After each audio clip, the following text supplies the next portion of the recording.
I can grow up, if today I can preach the gospel, if today I can touch the God's heart, it is because I have done with church.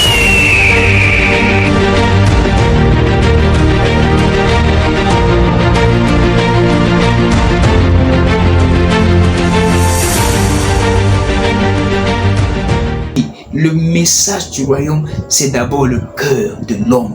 Jésus était venu pour ramener le cœur de l'homme à son créateur. C'est ça le message. Jésus est le message qu'on doit prêcher. Jésus est la parole de Dieu. C'est lui qu'on doit prêcher. Parce que lui, il est la source de vie. Il est la source d'eau vive. Comme il a dit à la femme pharamite, à la femme samaritaine, si tu bois de mon eau, tu n'auras plus soif. C'est ce Jésus qu'on doit prêcher. Mais on a laissé, on a abandonné ce Jésus. On prêche nos citernes. Une citerne, on prêche maintenant des citernes d'eau, comme il est dit, pour se creuser des citernes crevassées qui ne retiennent pas d'eau.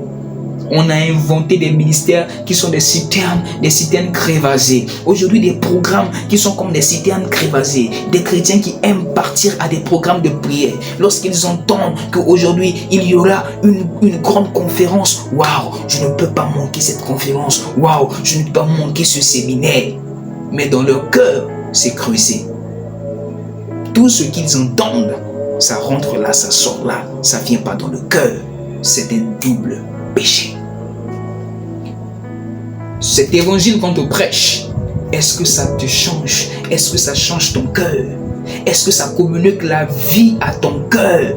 Tout message qu'on vous prêche et qui ne communique pas la vie à vos cœurs, qui ne vous change pas, qui ne vous transforme pas, ce sont des citernes mises en place et c'est un double péché. Nous ne sommes pas appelés à prêcher tout, on doit prêcher le message du royaume. Lorsque un prédicateur qui prêche, mais ne prêche pas le royaume dans sa prédication, dans le but de pouvoir communiquer la vie à un cœur, de modifier, de transformer un cœur par la puissance du royaume, c'est un prédicateur qui a inventé des citernes évasées. Lorsque Jésus était venu, il avait prêché sur le royaume de Dieu. Le message de Jésus était sur le royaume de Dieu. Je vous ai dit, chaque pays a ses protocoles. Vous ne pouvez pas vous lancer, vous ne pouvez pas vous lever comme ça et entrer dans un pays par vous-même. Chaque pays a ses moyens, a ses protocoles d'accès. Et l'un des moyens pour entrer dans un pays, on appelle ça le visa. De la même manière, pour entrer dans le royaume de Dieu, vous avez besoin du visa spirituel.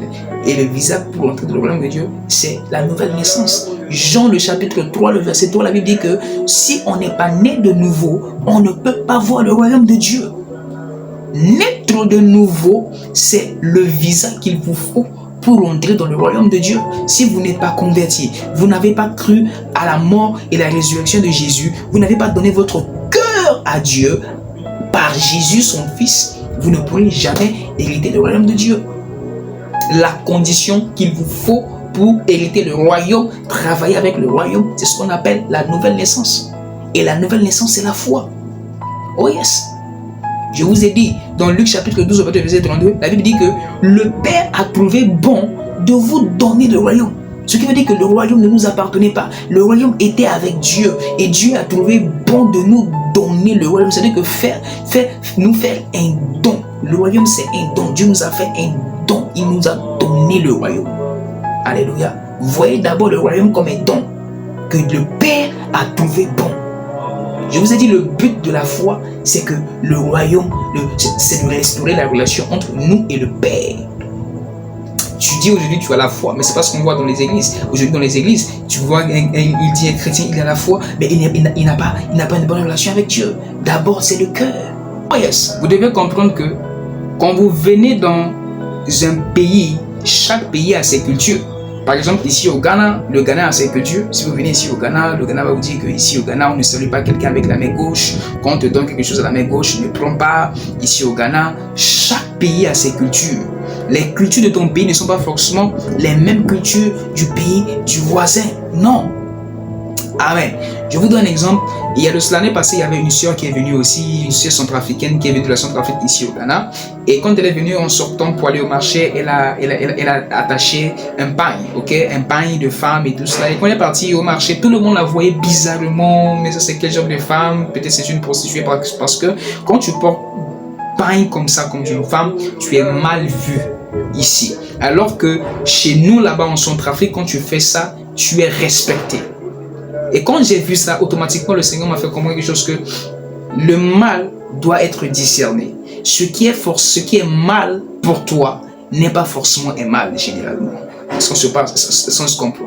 Ça dépend de la culture du pays. Ça dépend de la culture du pays. Par exemple, ici, là-bas en Centrafrique, si tu gardes tes cheveux, ok, tu es déjà vu comme peut-être un voyou, tu es vu comme peut-être une star, tu es vu...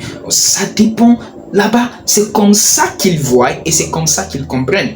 Mais ici, c'est pas le cas. Donc, chaque pays a sa culture.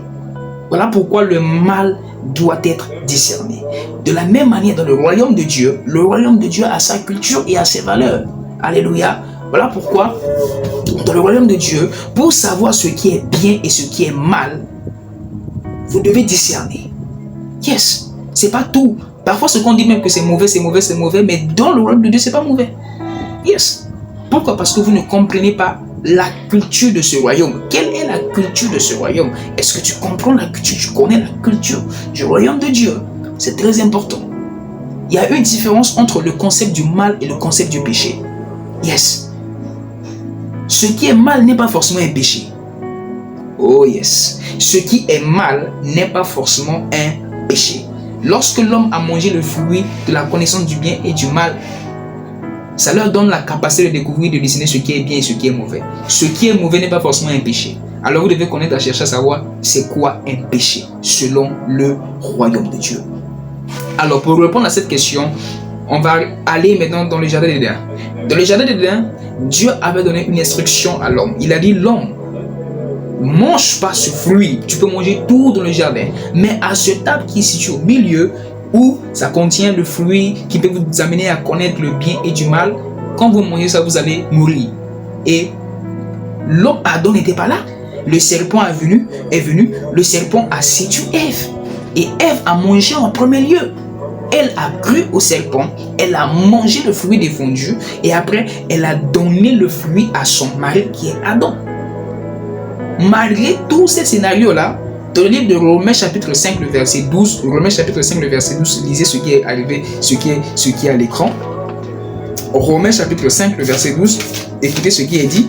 Ici, on a dit: c'est pourquoi, quand par un seul homme le péché est entré dans le monde, on n'a pas dit par deux personnes, par un seul homme. Et le mot homme ici, c'est pas homme avec grande tache, c'est homme avec petite tache. Ce qui veut dire, c'est par Adam que le péché est entré dans le monde. C'est par le péché. Hein? C'est par Adam que le péché est entré dans le monde. Waouh!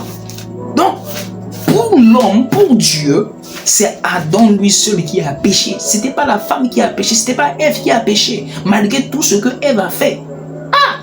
Dieu a dit: Ève n'a pas péché. C'est Adam qui a péché. Alors, c'est quoi le péché selon Dieu? C'est différent de ce que la religion t'a enseigné. La religion t'a menti en ce qui concerne le péché. Malgré tout ce que Ève a fait, aujourd'hui là, c'est ce qui se passe dans les églises. On est prêt pour condamner que ça c'est un péché. Yes. Mais est-ce que c'est réellement péché selon Dieu? Si on discerne là, est-ce que pour Dieu c'est un péché? Imaginez ce que Ève a fait. Mais Dieu dit que lui, elle est juste séduite, mais c'est Adam qui a péché. Pourquoi? C'est parce que c'est Adam qui avait reçu la parole, ce n'était pas Ève. C'est Adam qui avait reçu la parole. Lorsque vous recevez l'instruction et que vous désobéissez, c'est ça qu'on appelle le péché.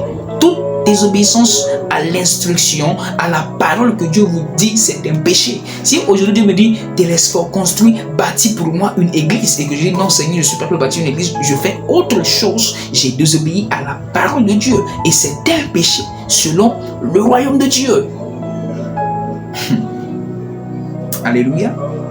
Très important. Il est important pour vous de connaître et de faire la nuance des choses entre le mal et le péché. Le péché selon le royaume de Dieu, le péché selon la religion. Alléluia. Très et très important.